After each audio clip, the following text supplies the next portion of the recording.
एक दिन में हजारों योद्धाओं को मारने वाले भीष्म युद्ध के 10वें दिन इस छल से हो गए पराजित। इस घटना को देखने वाला कोई योद्धा नहीं रोक पाया था अपने आंसू।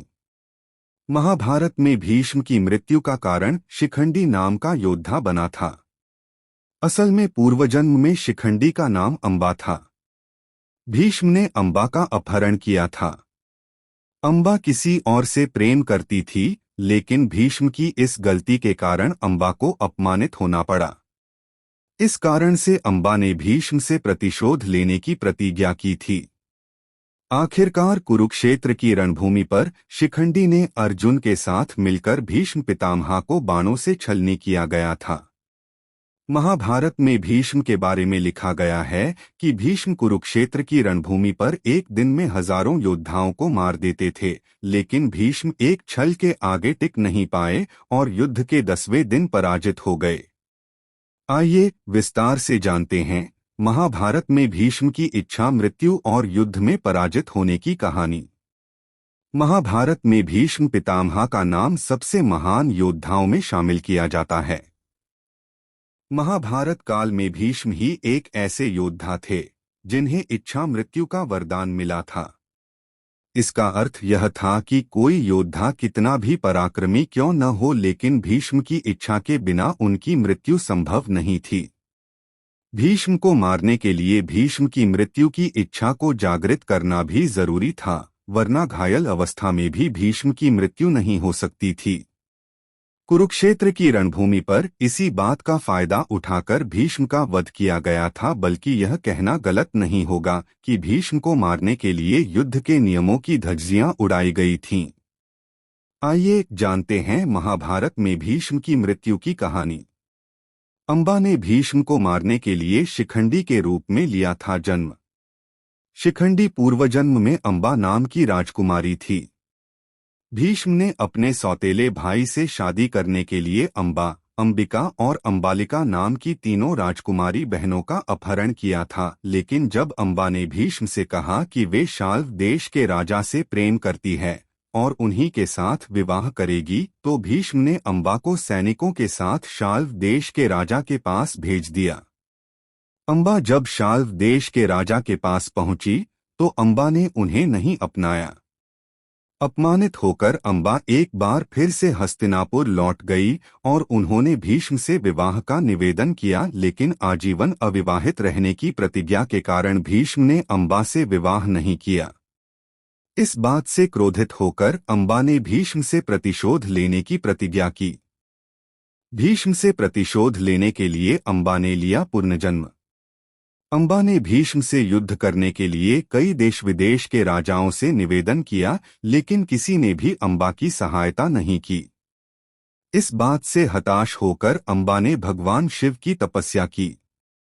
तपस्या से प्रसन्न होकर भगवान शिव ने अंबा को एक नीले कमल का हार दिया और कहा कि जो भी इस हार को पहनेगा भीष्म की मृत्यु का कारण बनेगा, लेकिन अंबा को कोई भी ऐसा योद्धा नहीं मिला जो इस हार को पहनकर भीष्म से युद्ध करता।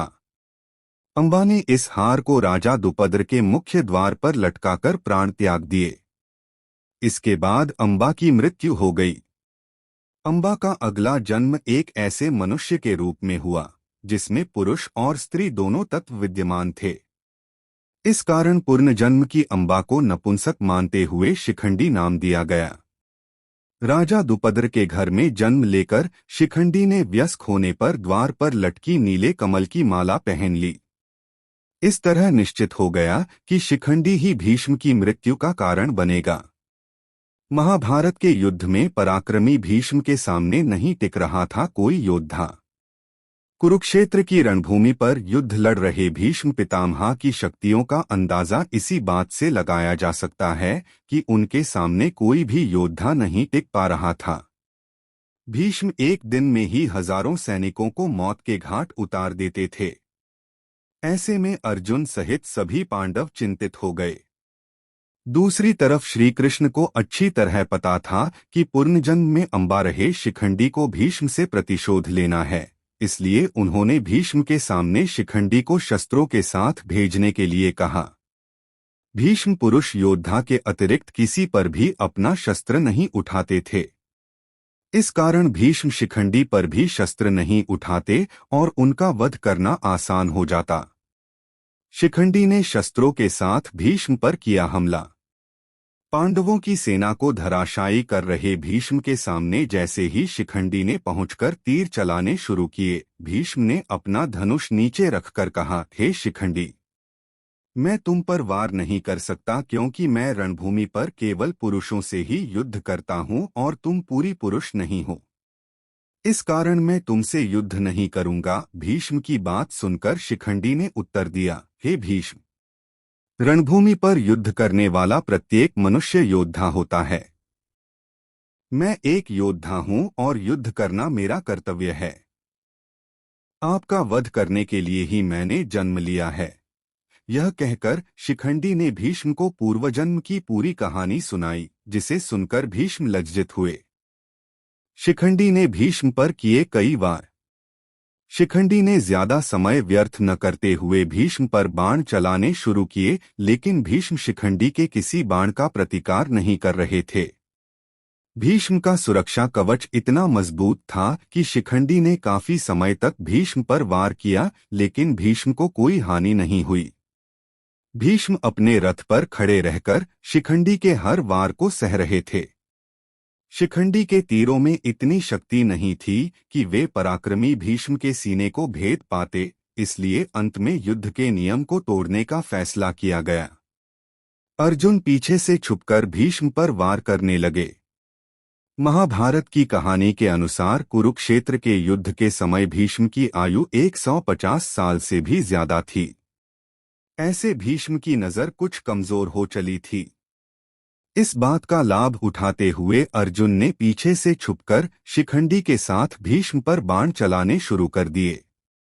शिखंडी और अर्जुन के तीरों का रंग लगभग एक जैसा ही था, इसलिए भीष्म को यह पता नहीं चल पाया कि अर्जुन भी शिखंडी के साथ मिलकर उन पर वार कर रहा है। कुरुक्षेत्र की रणभूमि पर युद्ध लड़ने के लिए यह नियम बनाया गया था कि किसी भी योद्धा पर एक साथ दो योद्धा वार नहीं करेंगे, लेकिन युद्ध में कई बार इस नियम को तोड़ा गया।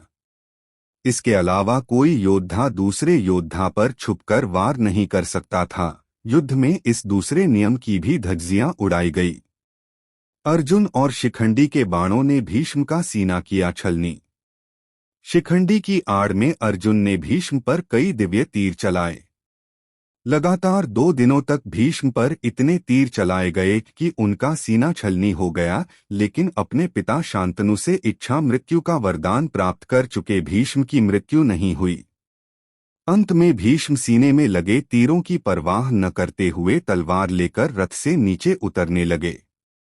रथ से नीचे उतरते हुए भीष्म का संतुलन बिगड़ गया और भीष्म का आधा शरीर धरती पर और आधा हवा में ही तैरने लगा, क्योंकि उनके पूरे शरीर पर तीर लगे हुए थे। भीष्म पितामह की यह पीड़ा देखकर अर्जुन रोने लगे और उन्होंने भीष्म के लिए बाणों की शैया बना दी, जिससे कि भीष्म सरलता से संतुलित होकर उस पर लेट सके। इस तरह भीष्म बाणों की शैया पर लेट गए।